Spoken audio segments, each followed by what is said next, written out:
Hello സുഹൃത്തുക്കളെ, ഷമീറാണേ.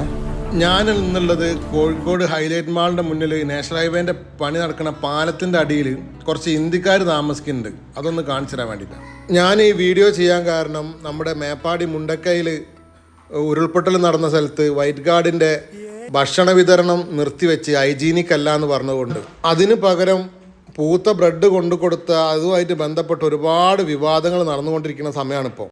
ഈ waste water കെട്ടിക്കിടക്കുന്നത് മഞ്ഞപ്പിത്തം പടർന്ന് പിടിച്ചുകൊണ്ടിരിക്കുന്ന നമ്മുടെ പാലായിൻ്റെ ഹൃദയഭാഗത്താണ്.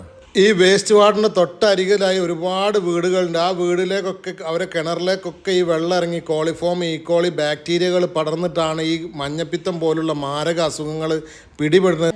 ഇതിൽ ലക്ഷക്കണക്കിന് കോടിക്കണക്കിന് കൊതുക് മുട്ടയിട്ട് പരക്കുന്നൊരവസ്ഥയാണ് ഞാൻ ഇതിൽ കണ്ടത്. കണ്ടമാനം കൊതുക് പെരുകിയിട്ട് ഒരു രക്ഷയില്ല. ഭയങ്കര ദുർഗന്ധം അനുഭവപ്പെടുന്ന ഈ സ്ഥലത്തിൻ്റെ അരികിൽ കൂടെയാണ്